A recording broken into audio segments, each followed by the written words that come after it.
Hi, and welcome to a special edition of Newsmakers One-on-One. I am Jerry Roberts. It is Monday, February 13th, also known as Valentine's Eve. And I'm delighted to welcome for the first time to Newsmakers, hopefully not the last, our new police chief, Kellyanne Gordon, who joins us from her newly painted office in our terrible police headquarters, which hopefully will be replaced. Chief Gordon was hired by City Administrator Rebecca Bjork and approved by the City Council last summer. Took over as chief in September. She's going to turn 50 this year. She brings 26 years of experience in policing and most recently was police chief for the Monterey Park Police Department. She began her career with the LAPD in 1996. Moved to the Montebello Police Department in 2000, and in 2017 was hired in Monterey Park, where she worked her way up to chief in 2020. Chief Gordon, thank you so much for taking the time to join us today. Thank you for having me. It's a pleasure to be here. And please call me Kelly, Jerry. I don't know if I can do that, but I'll try. You can, I promise.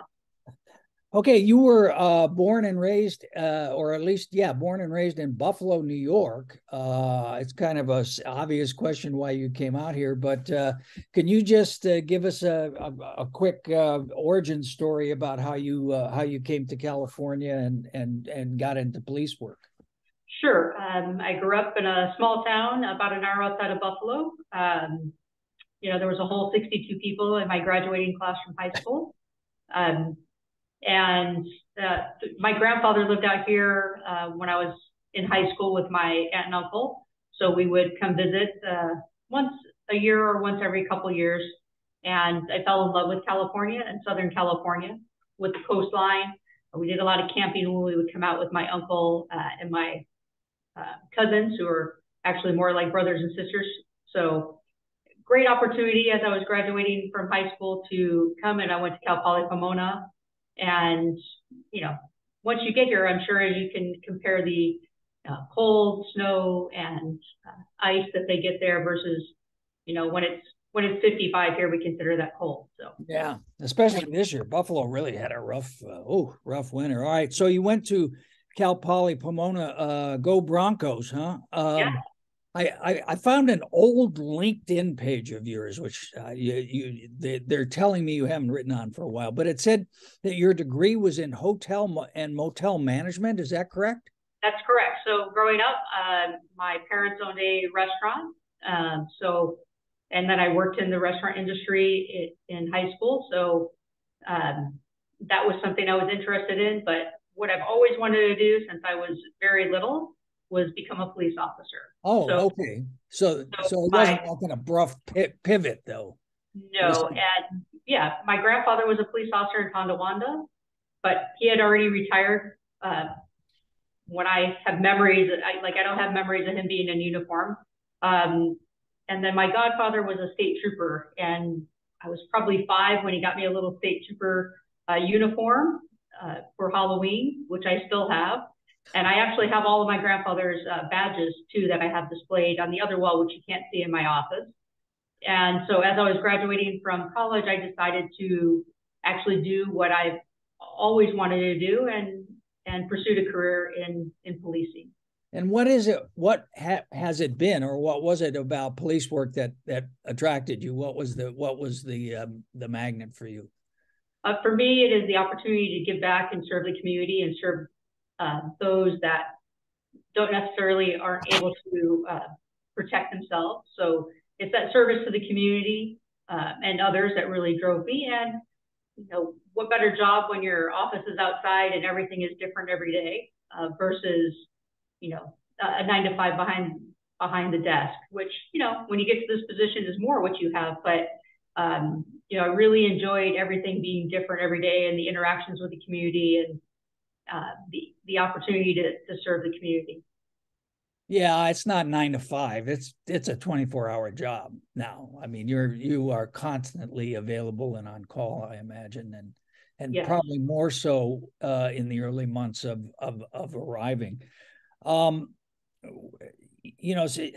talking about serving the community and the people, I got to ask you, this horrible mass shooting in Monterey Park in January. How did that affect you? You must have known all the officers working that case and so on. As you can imagine, I still have deep ties. You don't work someplace and become part of, the department and the community without having deep ties. And almost everyone that responded that night, I actually, during my time as either captain or chief, was part of that hiring process for them. So wonderful men and women, very dedicated to what they do. And to watch them go through this, the current chief, Scott Weiss, I had just been at his official swearing in that Thursday night. So, Scott and I are close friends, and watching him go through all of this and all of the city staff, the executive team, the fire chief, the city manager, everyone that has been involved in it, plus the community, it's really tragic, and it's heartbreaking to see, of course, as a community, they've all come together as a department and as a city, but knowing the long-term effects, so to speak, and being exposed to that kind of trauma, extremely proud of everyone that responded. They did an amazing job. The community is extremely lucky to have such wonderful men and women that, responded, instantly faced the danger, didn't hesitate, rendered medical aid, and really did a fantastic job. But it's not something that you can ever actually prepare for as much as you train. So really, tragic.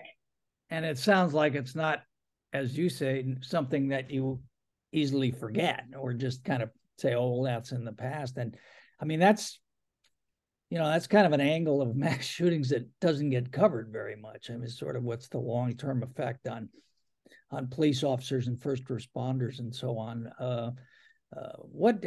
That's an interesting point. Just talk about that a little bit, if you would.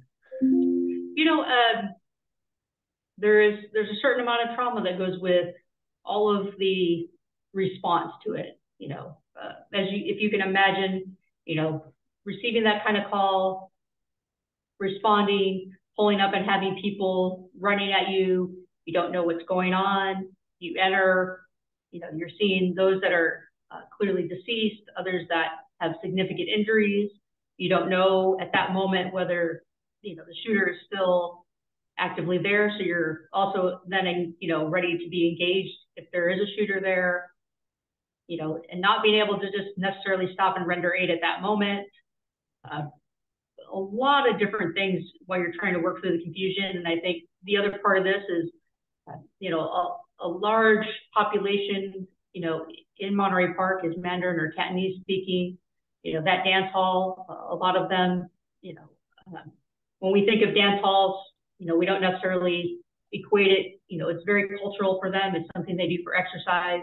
A lot of them are over the age of, 50. A lot of what we would consider, more seniors that are in their 70s actually go and participate in those types of things. In Monterey Park every morning, you'll see multiple groups outside doing different dance movements as part of just a daily fitness routine. So you'll see them there, but at the dance hall. So this is a community population where they're just there to gather, and especially during Lunar New Year, when that is one of the most important things for all of them. What is your perspective? What is your perspective on this? Just pandemic of mass shootings that we have. I mean, to what extent do you think it's the guns and that gun safety, gun control, laws need to be toughened to reduce the amount? How much is psychological? What's your take on it? It's so hard to really know. I mean, here in California, we have some of the toughest laws, which are extremely important that we're, able to enforce those. But, now we have different technology. We have ghost guns, and no law is going to prevent them from being manufactured, at home through 3D printers and all these different technologies that's happening. I think we do have some level of contagion that happens because, so much more is now easily accessed on social media and these other platforms where, people see what's happening. So I think there's some contagion that goes with it. It's really hard to put your finger on exactly what the cause is. I do think, we need to be consistently enforcing, our laws that we have to make sure that, repeat offenders and others don't have the opportunity to have additional victims. But there's not one clear thing, if you ask me, that I can put my finger on to identify what it is and what the exact root cause is. Because if it was, I certainly could make a lot of money. So. All right, let's talk a little bit about Santa Barbara and policing. I was looking at a Public Policy Institute of California poll that just came out last week, and it's the numbers are statewide, but I think they're probably roughly indicative. An overwhelming majority of California adults say violence and street crime is either a big problem or at least somewhat of a problem. 76% altogether. So only a quarter say it's not much of a problem. And a growing number of people, that's way up from year to year. And the other thing is people have a less positive opinion about the job that police are doing. And obviously all of this is politicized and tribal, like everything else in our culture today. But, you're a law enforcement professional. You recently arrived here. How would you characterize how safe or unsafe Santa Barbara is today, and where we are in terms of crime rate? So Santa Barbara is a safe place to live. It's a safe place to visit. It's a safe place to be. Now, does that mean that we don't have any crime? No. As far as our overall numbers, we've been looking at them. We always compare the year before to the next year, compare the last 5 years. And overall, with what we're looking at, and we're trying to collate everything from 2022 right now, both our property crimes and our violent crimes are down. Are down. Yes, I don't have specific numbers for you quite yet because we're still trying to make sure that everything is been caught in terms of our final calculations and tabulations. But overall, our violent crimes and our property crimes are down. So Santa Barbara is not less safe than it used to be. I think that, we make a really concerted effort here in the police department to address our community concerns and, make sure that if we see things starting to happen, that we address those areas and those issues so that they don't become bigger issues. I think that there's always a challenge of,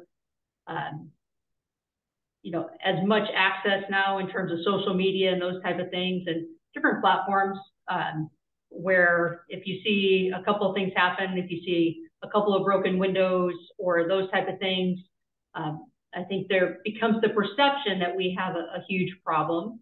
And that's not, sometimes it does mean we have an issue or we've had a series of incidents, and sometimes it's a coincidental type of issue where we had a couple of window smashes, but it didn't necessarily mean that we all of a sudden had an uptick in some type of crime. So, I know that people will debate whether we're doing a good job or not a good job. I would strongly advocate for the fact that the officers here in Santa Barbara actually do a fantastic job.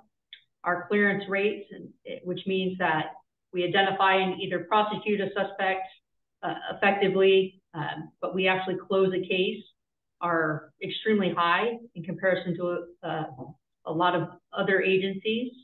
Our patrol officers do a fantastic job because they know who lives and who's in the community, identifying who possible suspects are from videos and ultimately making very, very good arrests. So the officers here are extremely dedicated to those types of proactive police work and identifying who's responsible and holding them accountable for it.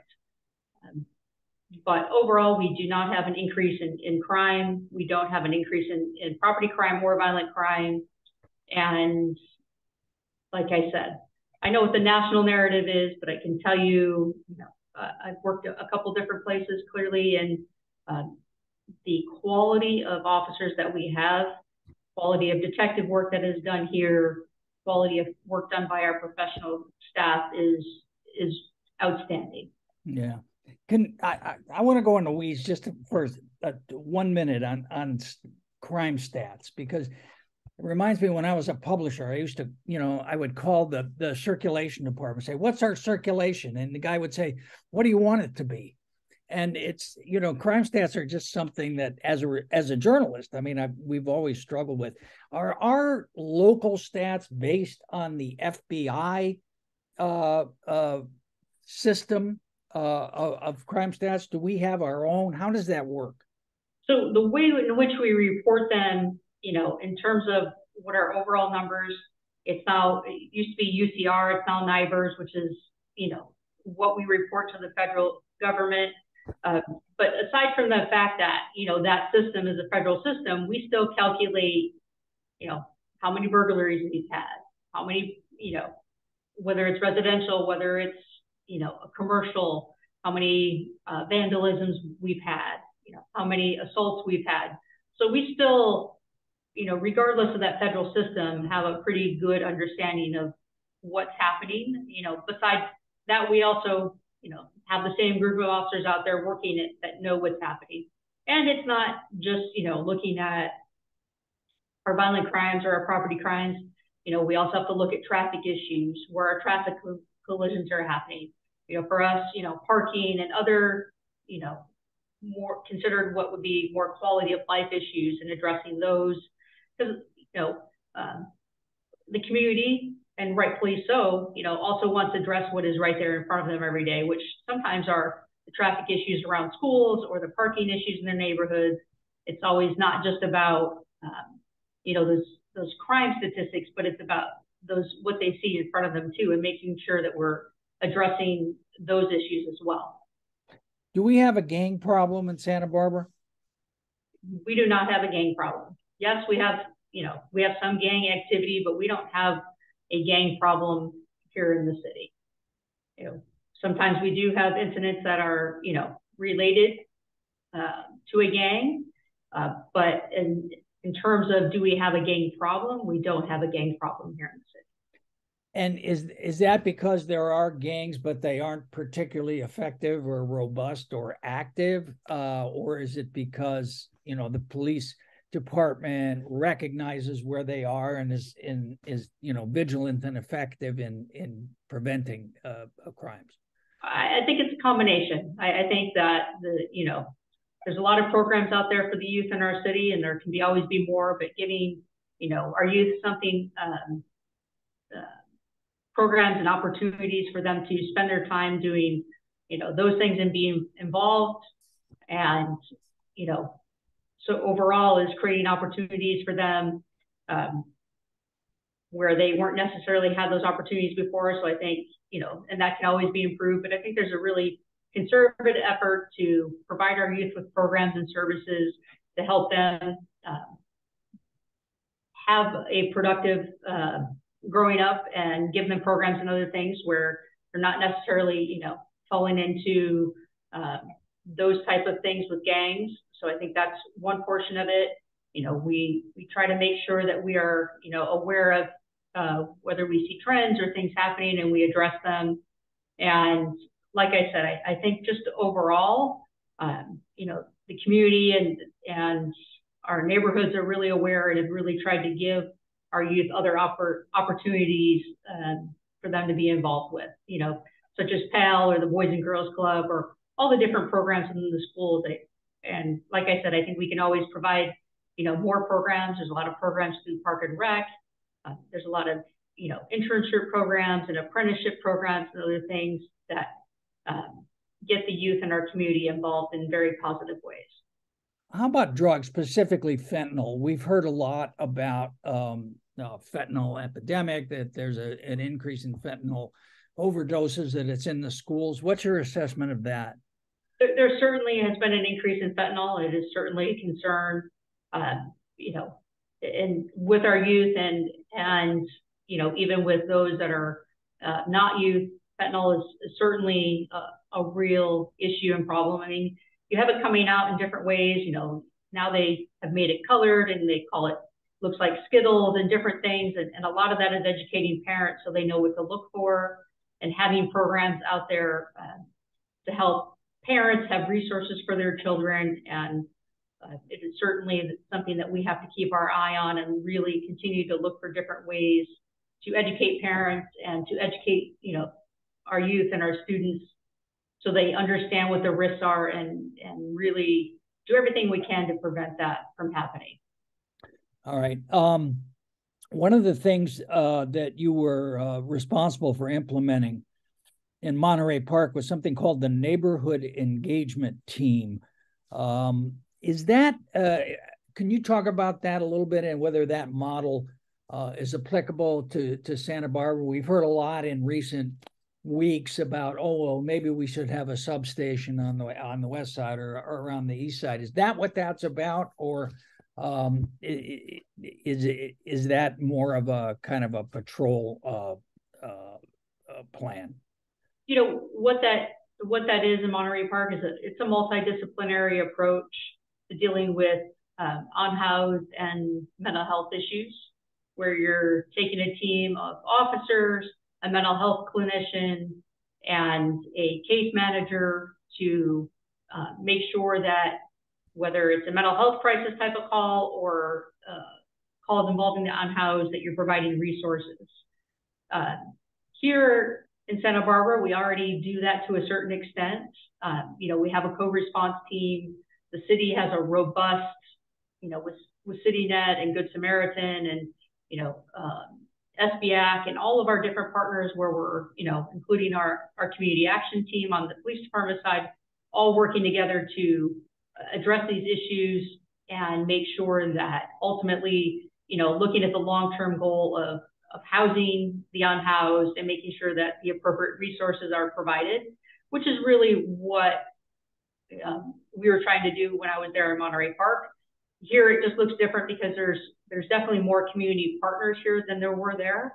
I think, you know, here my hope is that we can get more co-response clinicians and build our team to even more than it is now, and look for opportunities how we can expand that. And here it also looks a little different too. You know, in LA County, officers can write mental health holds.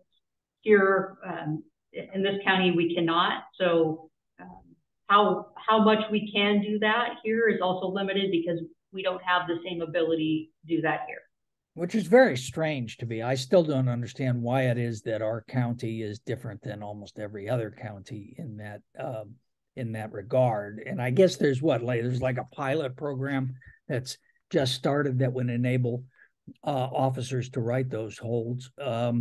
How important is that as a tool that the department has in addressing particularly homeless or quality of life type of issues like that?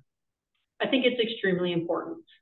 So I'm hoping that with this pilot program, the county sees the success with that and we can build off of that here as well. All right. I expect you may have heard a word or two from State Street merchants and property owners about the homeless problem down there. What do you see specifically as the role of the police department in addressing those issues and those complaints from the business community, particularly about downtown?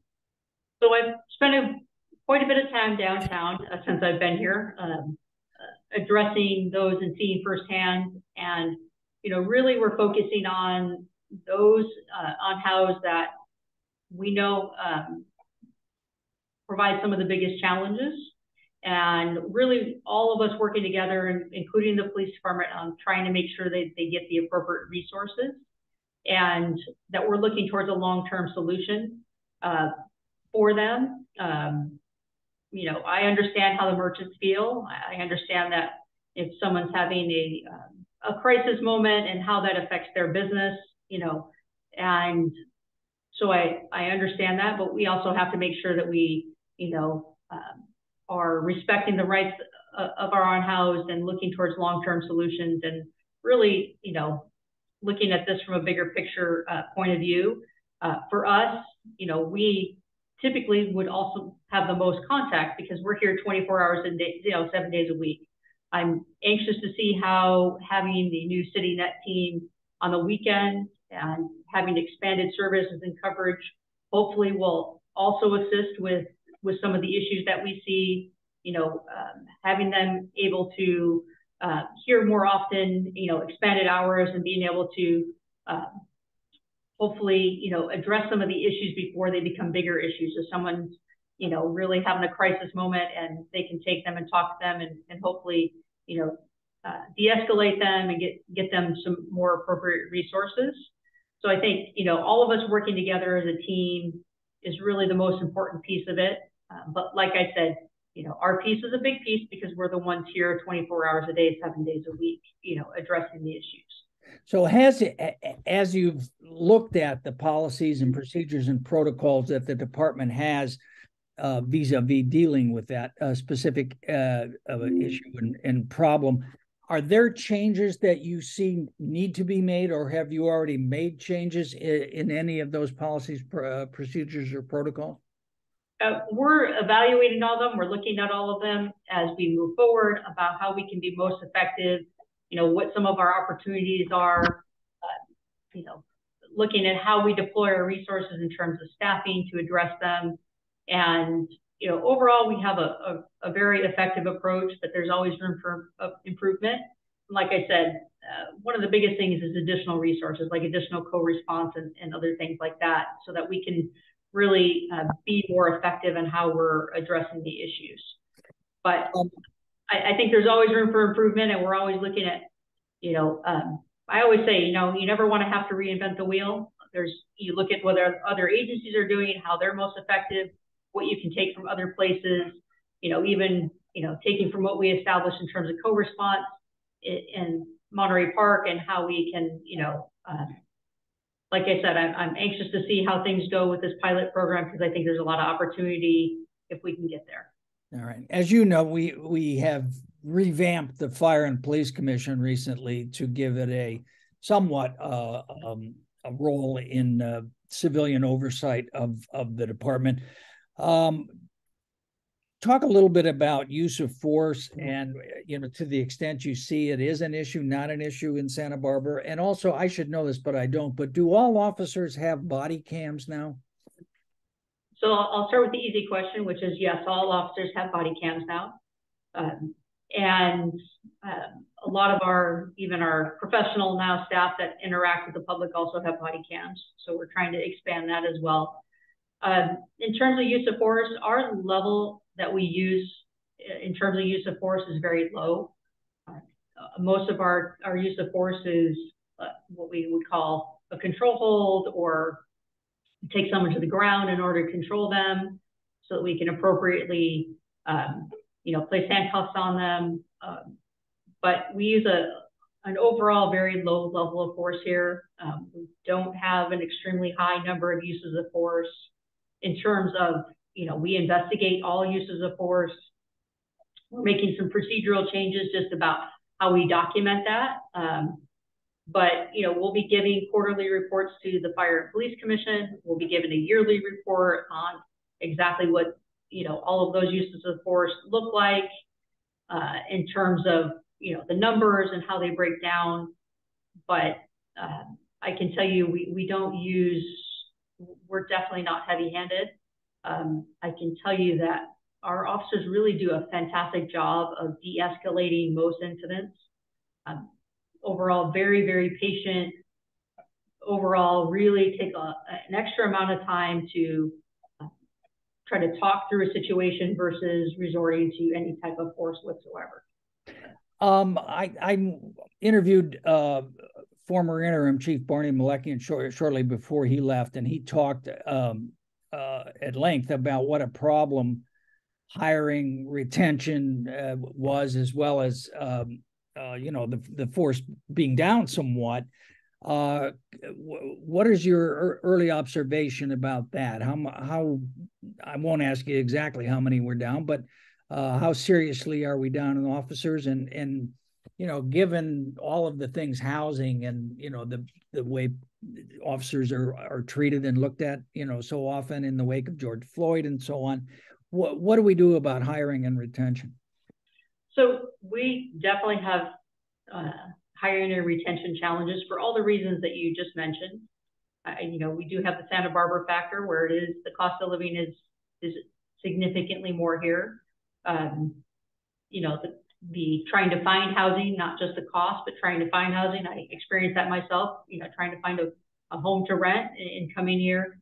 So I think for me, coming from the outside and moving into the community, it has helped me see some things that we can do to improve in terms of our recruitment and our hiring process.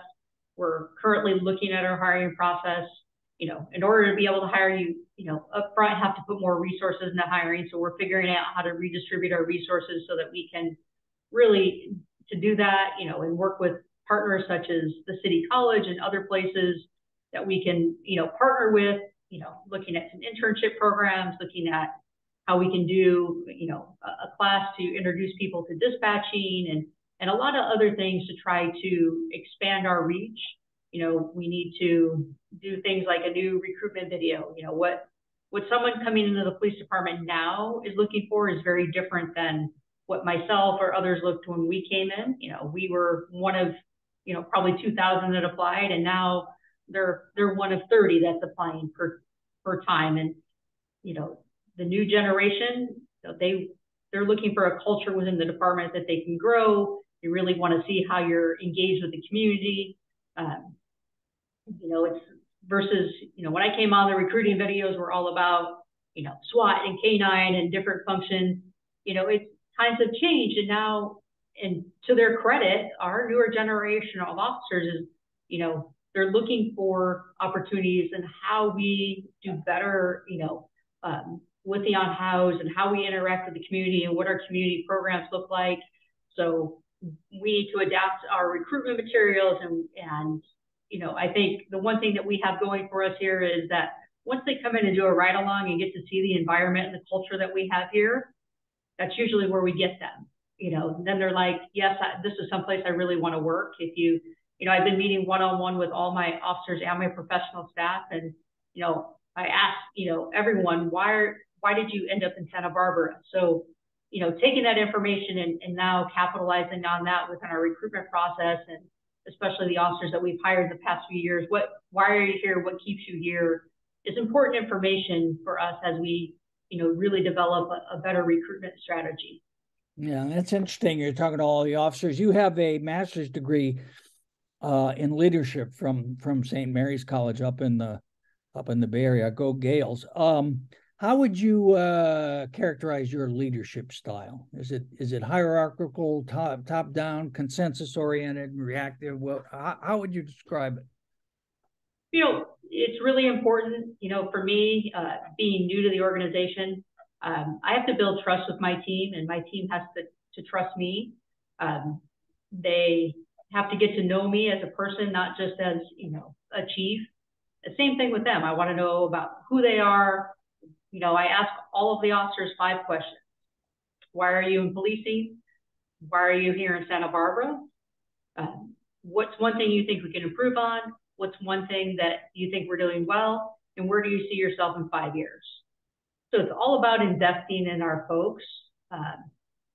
My one and only, we shouldn't say it that way, but my primary, goal while here, is to make sure that we leave the organization better than when I got here.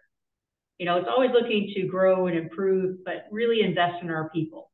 If we invest in our people, then what the community gets, is fantastic, right? And those relationships and, relationships with each other, the relationships with the community, and that, looking how we can partner with different people in the community and partner with each other.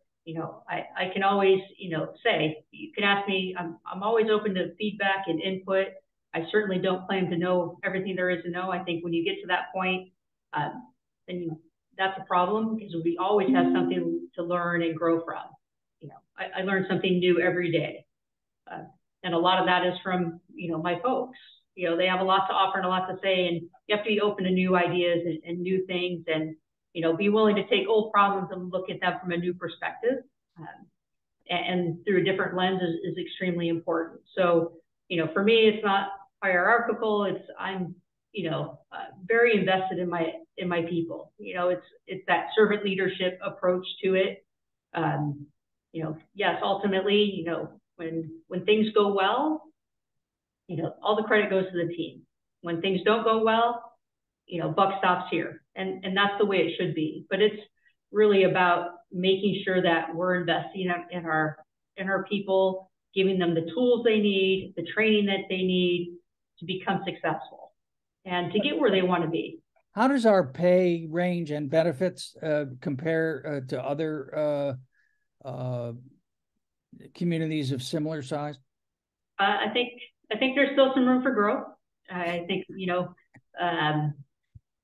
I think the city, right before I got here, made some strides in those areas in terms of compensation. I think that's still going to be an ongoing topic of discussion as we move forward, and becoming competitive in different ways in terms of really figuring out how do we get folks here, how do we help them establish their roots here and stay here. So benefits and pay, of course, are one portion of it. The other portion of it is how do we help them navigate becoming part of our community and finding housing and getting the resources that they need here. So, all right, Chief, you've been so generous with your time. I just really quickly, I just want to talk briefly about the Gutierrez case, because I know it came up at the Fire and Police Commission. Briefly, the murder of a tourist on December 9th, died on December 20th. There's a couple things that have been kind of out there about this, particularly from one of my colleagues. But I have two questions. Were you in touch with Mr. Gutierrez's family throughout the investigation? I mean, this thing where it took him 11 days, he didn't die for 11 days. He lingered, and then we didn't learn about it till January 19th. What, if any, was your communication with the family, and how were they about the way things were handled? The department has been in constant communication with his family from the moment this all occurred. And the family wants the same thing that we've always wanted, which is to make sure that those are responsible for this heinous crime are arrested and fully prosecuted, and never have an opportunity to make someone else a victim. And the family has, like I said, we've been in constant communication with the family since this all occurred. The family has never been left in the dark. The family has been supported throughout this entire experience and will continue to be. Okay. All right. And is there anything, just in terms of transparency or public disclosure, that you would have done differently on this? I think you can always look back and look at it and see where opportunities there are for growth. I will firmly stand behind that releasing information prior to when we released it would have had negative impacts upon our investigation and our ability to fully prosecute this case. And we're not here trying to hide anything, but sometimes the public safety interest of making sure that an investigation is able to be completed and all the information and all the evidence is able to be gathered in the way it needs to be to ensure appropriate prosecution and follow through on this, can sometimes not be what others would want to see. All right. So was this part of some gang situation, or was he basically a random victim? He was an innocent bystander. Okay. All right. All right. Well, Police Chief Kellyanne Gordon, thank you so much for taking the time to speak with newsmakers today, and welcome to Santa Barbara. And Obviously, good luck with all you do, particularly getting raises for those police officers. We'll look forward to watching that one closely. So thank you, Jerry. thank you. Thank you very much, Chief. Thank you for your time. I really appreciate it.